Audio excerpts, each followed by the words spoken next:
Story 1. I always thought my grandma Ada was a little on the paranoid side, but I could never have imagined what she went through that night back in '78. She lived alone in this little house on the edge of town after Grandpa passed, kept to herself mostly. But one summer evening when I was 12, Mom got a call that Grandma was in the hospital. We rushed over, not knowing what to expect. Grandma was sitting up in bed looking shaken but okay. The cops were there too. Apparently, Grandma had called 911 in a panic, saying she saw someone lurking in her backyard. But by the time the police arrived, there was no sign of any intruder outside. The doors were all unlocked though. What the cops did find, and what had Grandma so spooked, were muddy footprints inside the house, coming in from the back door, circling through the living room and kitchen, then going right back out the same way. Someone had been in there with her. Grandma told us she had been sitting in her favorite armchair that faced the big picture window overlooking the backyard, lost in thought as the sun went down. Then something caught her eye outside, a shadowy figure seeming to peer in at her. She froze in fear, too afraid to get up, just fixed on the dark shape looming out there. Finally, she grabbed the phone on the table next to her and dialed 911, quietly pleading for them to hurry. Someone was outside her house. That whole time, she never took her eyes off the window, off the figure that stood there unmoving. It wasn't until the cops arrived that she put together what really happened. The figure hadn't been outside at all. It was a reflection in the glass of someone standing behind her in the darkened living room. Judging from the footprints, he had slipped in the unlocked back door and crept up right behind where Grandma was sitting, spying on the frail old woman as she gazed out unaware. Why he was there and what he wanted, no one knows. Grandma catching sight of his reflection may have scared him off. The police said it looked like he hightailed it out of there. I still get chills picturing it though. How long was he standing there watching, only a few feet behind her in the shadows? What would have happened if she didn't catch a glimpse of him in the window? I guess in a twisted way, Grandma's paranoia saved her that night. Story 2. This is unexplained, and probably just coincidence, but I still never mention it to my coworkers. I spent some time as a homicide investigator. We would respond to all apparent suicides and investigate them just to make sure it wasn't a homicide. Usually we determined a motive for suicide and found a note or other indicator that the person killed themselves. One guy just taped a note to his chest that said, "Happy now, bitch," and made sure his wife found him after he hanged himself. But occasionally you get a case where all forensic evidence indicates that the person killed themselves. But there's no note and no discernible reason why this person would be suicidal. These are people in good health with decent careers and a seemingly happy family life. But who knows what's really going on with someone? Here's the part that freaks me out. I've worked maybe 10 suicides like this. The last 3 before I left homicide all had the same thing at the scene. These was a little decorative wicker lighthouse at each location. It was the same lighthouse, same design, and painted white and blue. It stuck out to me the first time because it was by the bed where the body was. But 2 weeks later, I saw the same damn lighthouse on another suicide and even pointed out the coincidence to a patrol officer. A few months later, I go on another suicide and I see that same wicker lighthouse. That's when it clicks that it's always been unexplained suicides. I go back and look at crime scene photos from every suicide I've worked.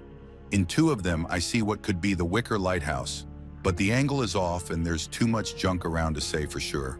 I don't know. I thought it was creepy as hell, but I transferred a couple of months later and I let it go. Edit. Well, that got more of a response than I was anticipating. To answer the question of was it a serial killer, I very much doubt it. These were clearly suicides, most of which had no feasible alternative explanation.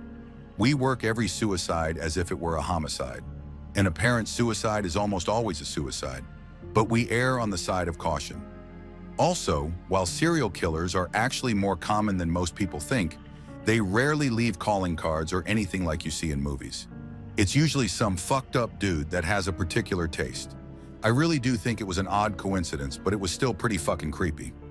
Story 3. I've been an EMT for about 5 years now, and I've seen my fair share of weird stuff. But there's one call that still haunts me to this day. It happened about 2 years ago, and I still can't wrap my head around what I saw. It was a crisp autumn evening, just as the sun was setting. My partner Jake and I got a call about a cyclist who'd been hit by a car in a quiet suburban neighborhood. Pretty routine stuff, or so we thought.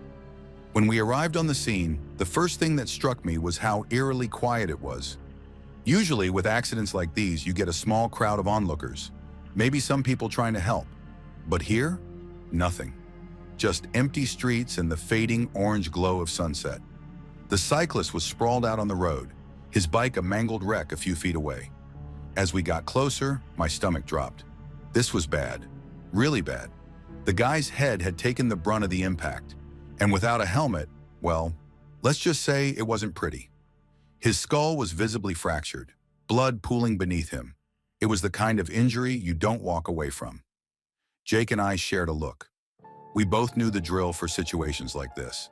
With head and neck injuries this severe, you don't move the patient unless absolutely necessary.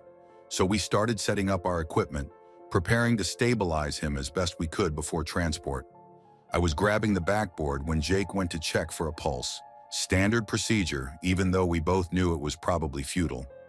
I watched as he crouched down, fingers pressed against the cyclist's neck. After a moment, he looked up at me, his face pale. "No pulse," he mouthed silently. I nodded grimly. We'd still do everything we could, of course. But at this point, it was looking like we'd be calling the coroner instead of the hospital. And then, I still get chills thinking about it. The cyclist's eyes snapped open, not the glazed, unfocused look of someone regaining consciousness. His eyes were clear, alert, almost unnaturally so. Before either of us could react, he sat up. No, that's not right. He didn't sit up. He sprang up, like a jack-in-the-box. 1 second, he was lying there, still as death. The next, he was on his feet. Jake stumbled backward, nearly falling on his ass. I froze, my brain unable to process what I was seeing. The cyclist stood there for a moment, swaying slightly. Then his gaze focused on us, and he smiled. It wasn't a relieved smile, or a confused one. It was knowing, almost mocking. He took a step towards his mangled bike, and that snapped us out of our shock. Jake reached for him, trying to keep him from moving. "Sir, you've been in a serious accident. You need to lie down, we're here to help." The cyclist dodged Jake's outstretched hand with surprising agility. He turned that unnerving smile on us one more time, then bolted. Now, I'm no slouch. I keep in shape, it's part of the job. But this guy, he took off like an Olympic sprinter. Within seconds, he had disappeared into the woods at the edge of the neighborhood. Jake and I stood there staring at the spot where he'd vanished. For a long moment, neither of us spoke. Finally, Jake turned to me, his face ashen. "He didn't have a pulse," he said, his voice barely above a whisper. I swear to God he didn't have a pulse. We called it in, of course, reported a critically injured patient who had fled the scene. They sent out search parties, but as far as I know, they never found him. We gave our statements, filled out the paperwork, but there wasn't much else we could do. The thing is, the more I think about it, the less sense it makes. Head injuries bleed like crazy. This guy's skull was literally cracked open. He should have left a trail of blood a mile wide. But when the search parties went through those woods, nothing, not a single drop. And his injuries. I've seen my fair share of severe trauma. That guy shouldn't have been able to stand, let alone run. Hell, by all rights, he shouldn't have been alive at all. I've tried to rationalize it. Maybe Jake made a mistake checking for a pulse. Maybe the guy wasn't as badly hurt as we thought, but deep down, I know what I saw, and it just doesn't add up. Story 4, I never believed in ghosts. Not until I started working at Blackstone Correctional. It's an old prison built in the 1800s, with a reputation that'd make your skin crawl. I took the job because the pay was good, and I needed the money. But looking back, I'm not sure any amount of cash was worth what I experienced there. My first week was uneventful. Night shifts in a maximum security prison are tense, sure, but nothing I couldn't handle. It wasn't until my second week that things started getting weird. It started with the dogs. We use them for patrols and searches, and they're usually eager to work. But at Blackstone, they'd get to the main gate and just stop. Hackles raised, whining, digging their paws in. No amount of coaxing or commanding could get them to cross that threshold. I'd never seen anything like it. Then there were the noises. At first, I brushed them off as the usual sounds of an old building settling. but they kept getting louder, more distinct. Footsteps echoing through empty corridors, doors slamming shut when no one was around. The kind of stuff that makes the hair on the back of your neck stand up. But the night that really got to me? That was about a month into my stint at Blackstone. I was on duty with Mike, an old-timer who'd been working there for decades. We were doing our rounds on C Block, the oldest part of the prison. It was around 2 a.m., that dead time of night when everything feels a little off. We were walking down the main corridor when we heard it. Footsteps. Heavy, like someone wearing boots, running full tilt. Mike and I looked at each other, both thinking the same thing, escapee.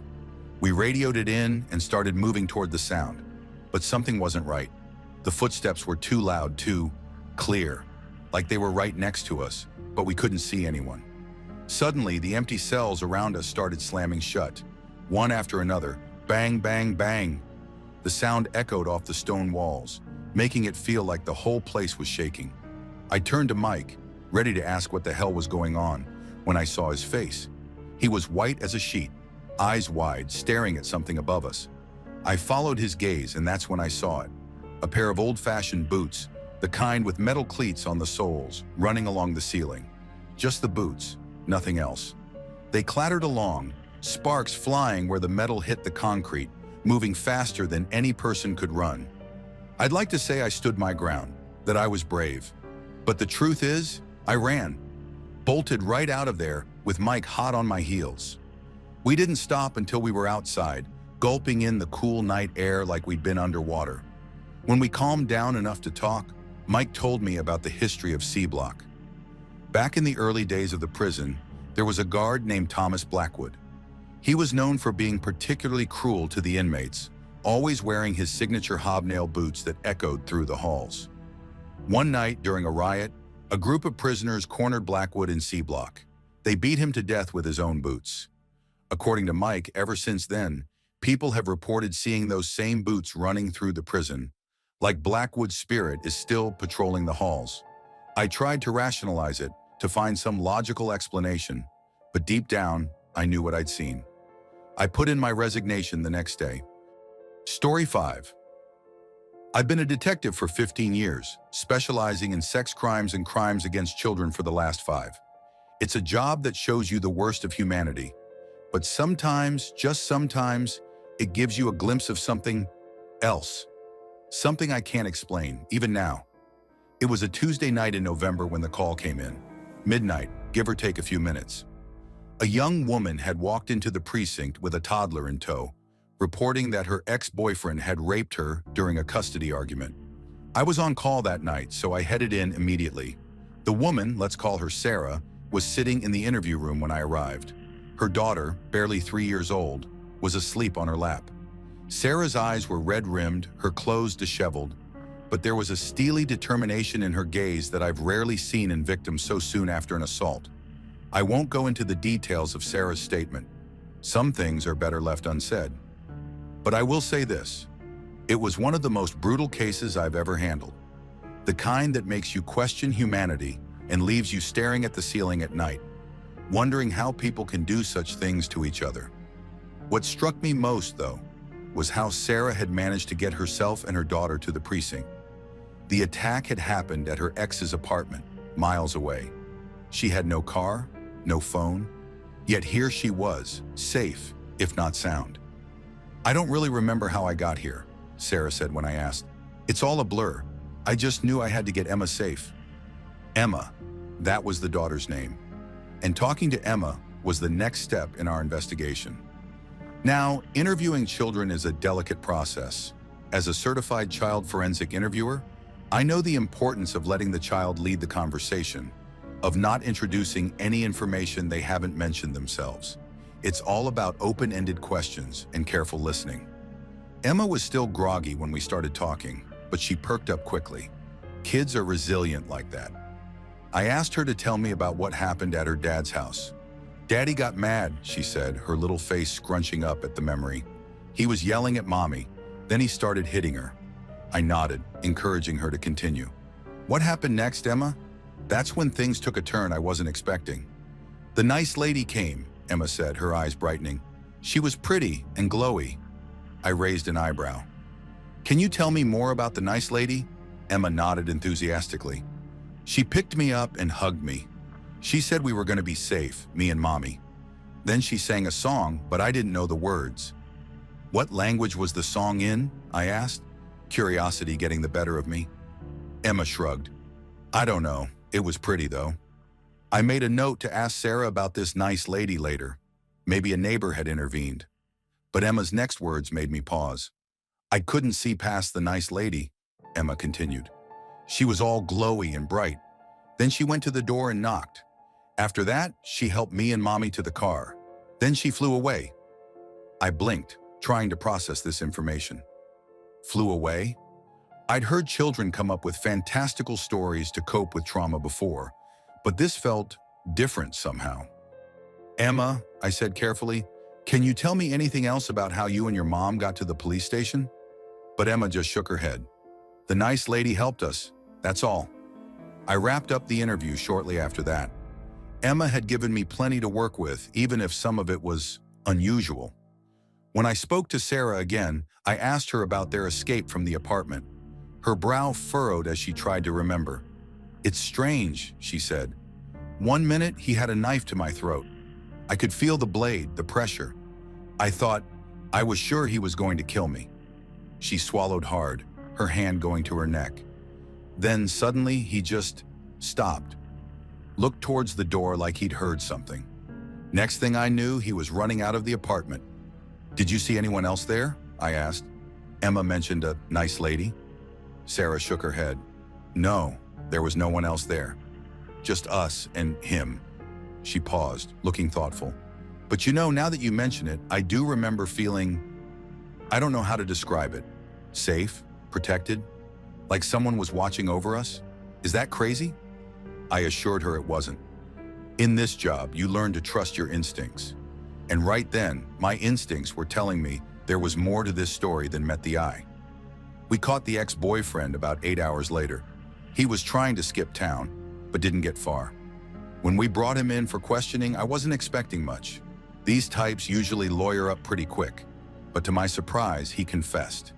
To everything, in excruciating detail. It was like he couldn't stop himself, the words pouring out of him in a torrent of guilt and fear. When he got to the part about the knife, I leaned in. You had the knife to her throat, I said. Why didn't you use it? He looked at me then, and I swear, I saw real fear in his eyes. I swear to God I was gonna do it. Cut the bitch's throat open. But then, I heard a knock at the door. Thought it was the cops.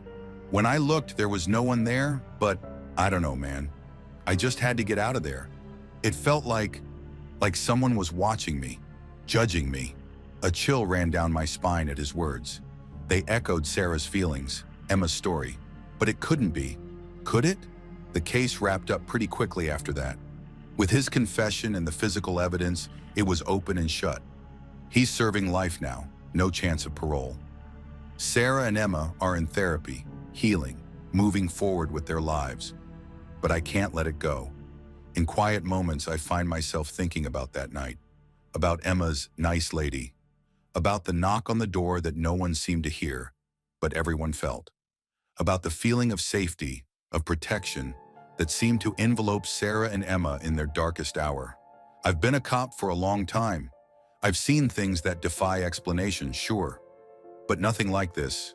Nothing that stuck with me quite like this case. I've tried to rationalize it, of course. Trauma can do strange things to memory. Children often create fantastical narratives to cope with difficult situations. Maybe Sarah had a moment of dissociation, got herself and Emma to safety on autopilot.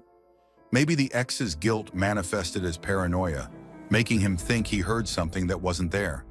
But then I think about Emma's description of the nice lady, glowy and bright, singing in an unknown language, flying away. It sounds like an angel, doesn't it? Story 6. I've been an EMT for over a decade, working the graveyard shift in the small town of Millbrook. You see a lot of strange things in this job, especially in the dead of night when the world feels a little off. But nothing, and I mean nothing, has ever come close to what happened last October. It was a typically cold New England fall night. The kind where the wind whispers through bare branches and makes you think of ghost stories. I was on shift with my partner, Jake, a rookie who'd been with us for about 6 months. Good kid, eager to learn, but still green around the edges. The call came in around 2 a.m. Dispatch said they'd received a landline call from 42 Elm Street, but there was no one on the other end, just silence. It happens sometimes. Old folks fall and can't reach the phone properly, that sort of thing. So Jake and I headed out, along with the local PD and fire department. Standard procedure for a wellness check. When we pulled up to 42 Elm, something felt wrong. The house was completely dark, not even a porch light on. It was an old Victorian, the kind that looks picturesque during the day, but downright sinister at night. Paint peeling, shutters hanging crooked, overgrown yard. Classic haunted house material. Officer Ramirez from PD approached us as we got out of the ambulance. "Place looks abandoned," he said, shining his flashlight over the facade. "No power running to it either, according to dispatch." We did a quick sweep of the surrounding houses, making sure it wasn't a neighbor in distress. Nothing. After about 30 minutes, we called it in as a false alarm and headed back to the station. 2 hours later, the call came again. Same address, same silent line. "You've got to be kidding me," Jake muttered as we pulled up to 42 Elm for the second time that night. This time, we were determined to get to the bottom of it. The fire chief, a gruff old guy named Bill, decided we should do a thorough search of the house. "Ramirez, you and your partner take the ground floor. My guys will sweep the second floor. You two," he pointed at Jake and me, "check out the basement." I'll admit, I wasn't thrilled about the basement assignment. There's something about old house basements that just creeps me out. But I wasn't about to let the rookie see me sweat, so I nodded and led the way. The front door creaked open with an ominous groan that echoed through the empty house. Our flashlight beams cut through the darkness, illuminating peeling wallpaper and dusty floors. No furniture, no signs of life. Just emptiness and a musty smell that spoke of years of abandonment. We found the basement door off the kitchen. It was slightly ajar, a gaping maw of darkness beyond. I glanced at Jake, saw the apprehension in his eyes, and gave him what I hoped was a reassuring nod. "After you, Proby," I said, trying to keep my voice light. The stairs creaked under our weight as we descended. The beam of my flashlight revealed a typical old basement. Concrete floors, stone foundation walls, cobwebs in every corner. But there was something else. Something I couldn't quite put my finger on. A heaviness to the air, maybe, or a stillness that felt unnatural. We were about halfway across the room when it happened. The temperature dropped suddenly, drastically. I'm talking a good 20 degrees in the span of seconds. I could see my breath clouding in front of me. "Did you feel that?" Jake whispered, his voice tight with tension. I nodded, not trusting myself to speak. That's when I heard it. A soft scraping sound, like something being dragged across concrete. It was coming from behind us, from the dark corner we just passed. I turned, sweeping my flashlight beam back the way we'd come. Nothing.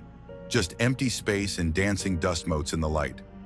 "Probably just rats," I said, more to convince myself than Jake. That's when Jake screamed. I whirled around to see him stumbling backward, eyes wide with terror.